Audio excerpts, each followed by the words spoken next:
Saudamos a todos juvenis com a paz do Senhor. Louvamos a Deus por estarmos aqui mais uma vez com vocês, meus queridos. Graças a Deus, estamos aqui em mais um domingo com EBD online.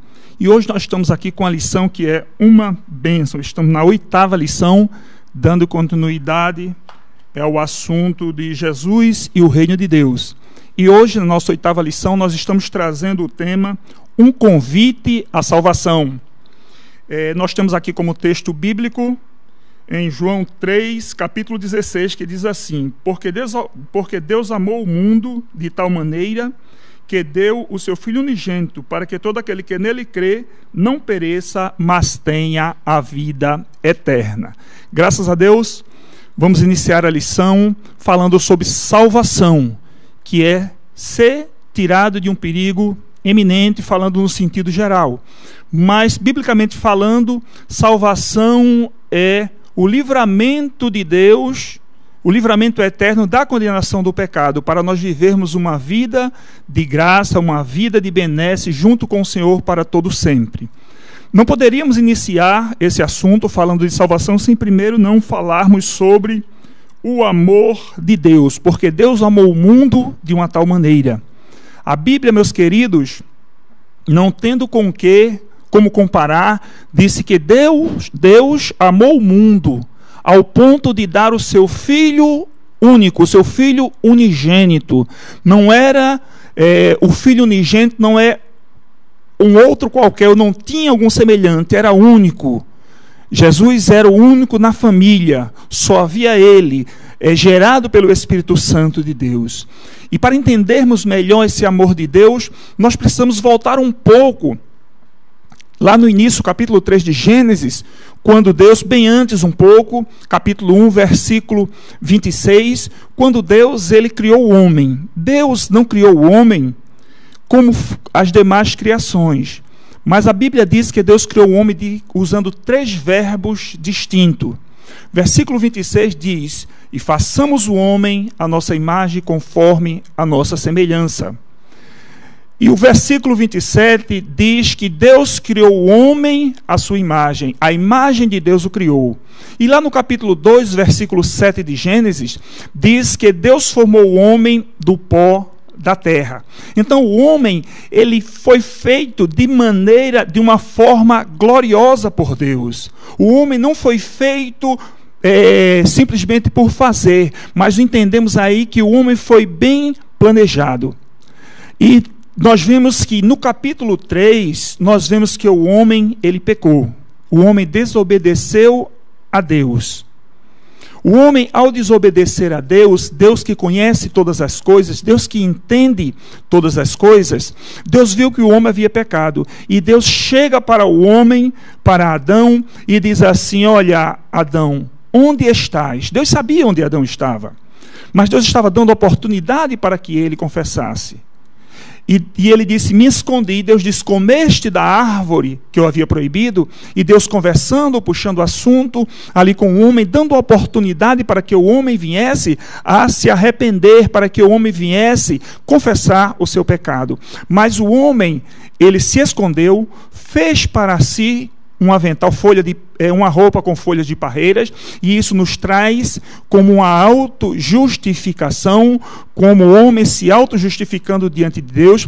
Mas nós observamos que Deus não aceitou essa autojustificação, mas Deus, ele tirou aquela roupa feita de folhas de parreiras e deu para ele um avental feito de pele de animais, o que nos leva a entender que para tirar a pele de um animal houve a morte e o sacrifício. Mas ali Deus, a dar aquela roupa ao homem, nós entendemos ali como a justificação de Deus pelo homem. Imaginemos o homem feito como a coroa da criação de Deus, desobedeceu a Deus, mas mesmo assim, pelo seu infinito amor, Deus resolveu justificar o homem, perdoar, e nós vemos que isso era tudo uma preparação para uma justificação única e verdadeira que nós vamos ver lá na frente. Então o texto diz que Deus amou o mundo a ponto de dar o seu Filho unigênito para morrer em morte de cruz. O apóstolo Paulo, escrevendo no capítulo 5, versículo 8 de Romanos, ele diz: mas Deus prova o seu amor para conosco, em que Cristo morreu por nós, e morreu em morte de cruz. Amém? E, passando adiante, o texto diz assim, que Deus deu o seu Filho unigênito. A semana passada nós tratamos sobre a ressurreição de Jesus Cristo. Uma semana, há 15 dias, sobre a crucificação. Jesus, ele sempre existiu, porque a Bíblia diz que ele é eterno. Mas foi necessário que Jesus ele viesse se humanizar, ele viesse tornar-se semelhante a nós. Imaginemos o Deus o qual toda a glória não cabe. Ele se humanizar e passar 9 meses no ventre materno por amor de nós. E ele se humanizou. Era necessário, porque a palavra de Deus, lá em Levítico capítulo 25, versículo 25, diz que para que a remissão de uma pessoa, a quitação de um débito fosse válido, era necessário ser parente próximo. E Jesus, ele se humanizou para que ele viesse remir os nossos pecados.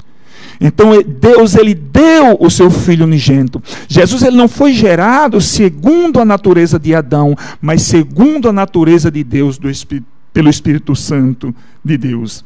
E louvamos a Deus por isso, porque Jesus se humanizou. Era necessário ele se aparentar a cada um de nós.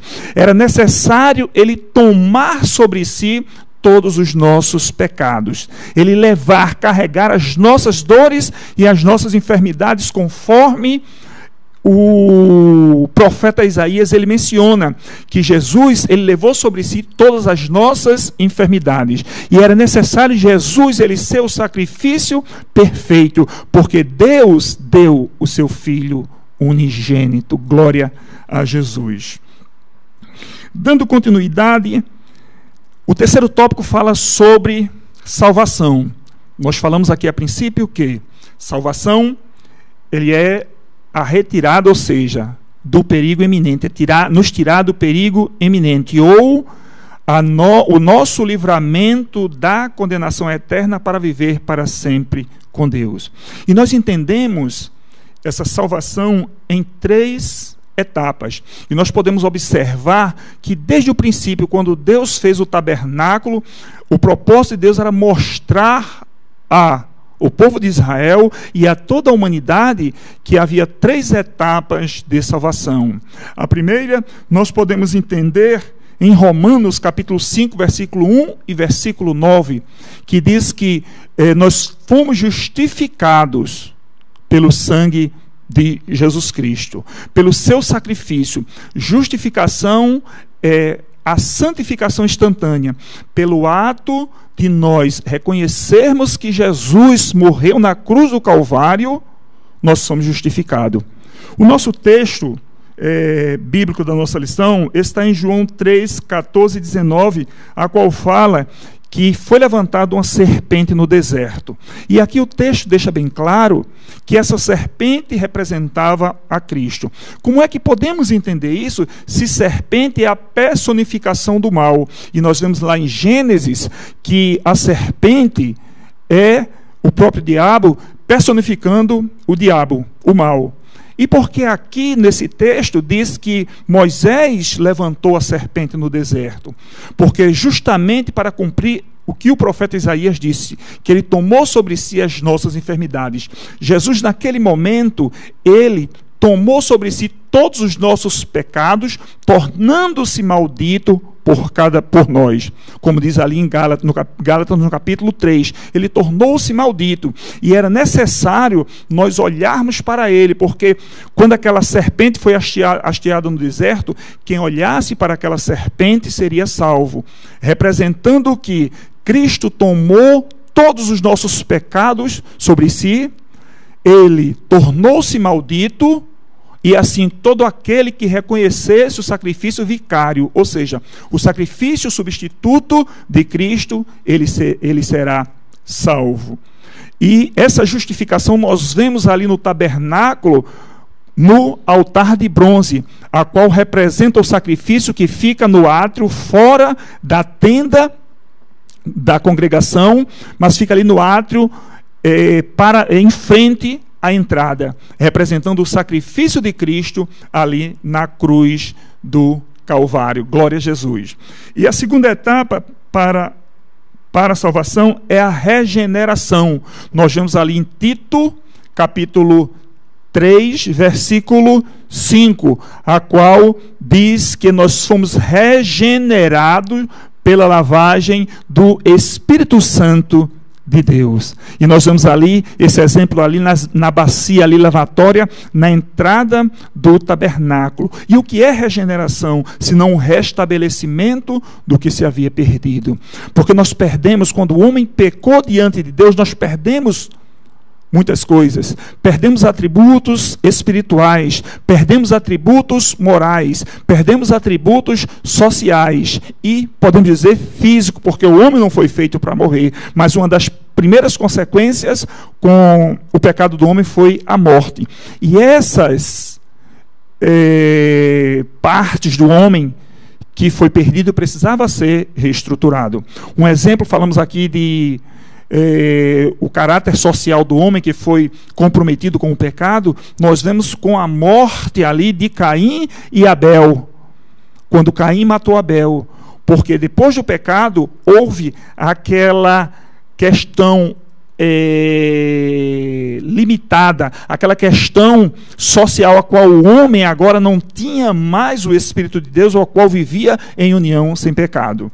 E a outra etapa que precisa ser é a santificação, e nós podemos ver essa santificação no local santo dos santos, ali da tenda da congregação do tabernáculo, onde nós observamos que no tabernáculo tinha o candelabro com 7 lâmpadas, a qual representa o Espírito Santo de Deus, e as mesas do pães da preposição, a qual era substituída a cada 7 dias. E assim, logo depois dos 7 dias, os sacerdotes poderiam comer aqueles pães. Podemos exemplificar isso com o Espírito Santo, os candelabros, e o pão como a palavra de Deus, é que nos faz levar uma vida de santificação, porque a Bíblia diz que a palavra é a verdade, ela que nos santifica. 17 de João, a tua palavra é a verdade, santifica-se na verdade.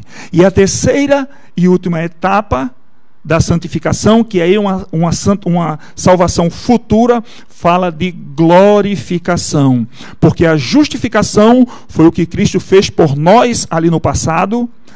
A regeneração também faz parte do passado, e isso é gradativo.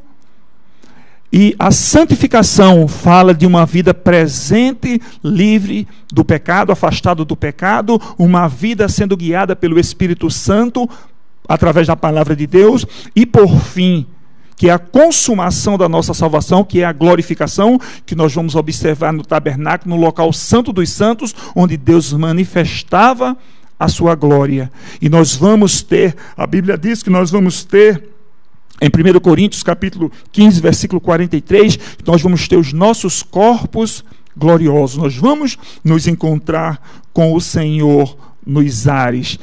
Para nós entendermos que a santificação, precisamos viver a salvação, passado, presente e futuro, que é a consumação da nossa salvação propriamente dita. E não poderíamos deixar, como temos aqui, qual a sua escolha? O que é que vamos decidir para a nossa vida? Vendo que Deus, Ele nos concedeu uma tão grande salvação. O apóstolo que escreveu a carta aos Hebreus, ele diz: como escaparemos nós se não atentarmos para uma tão grande salvação? Porque precisamos viver uma vida de santificação guiada pelo Espírito Santo de Deus. Porque o apóstolo que escreveu a carta aos Hebreus, ele mostrou-se preocupado, porque aqueles irmãos hebreus, eles não estavam atentando para uma tão grande salvação, visto que para o judeu no Antigo Testamento, a salvação tinha o significado de livramento da mão dos inimigos. Mas com Jesus Cristo, a salvação é estar para sempre com o Senhor no céu. E aqueles irmãos hebreus, eles estavam negligenciando a salvação. De que forma? Porque o judaísmo era uma religião aceita pelo Império Romano.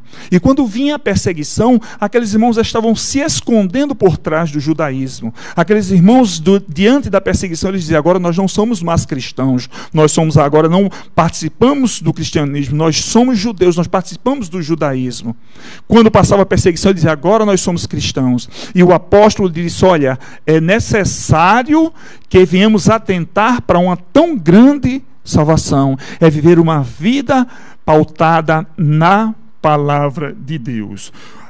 Aqui diz assim: você já aceitou a salvação em Cristo? Claro que sim. Talvez você esteja dizendo: que bom que sim, penso eu, mas é importante deixar claro que a escolha pela salvação em Cristo requer atitude.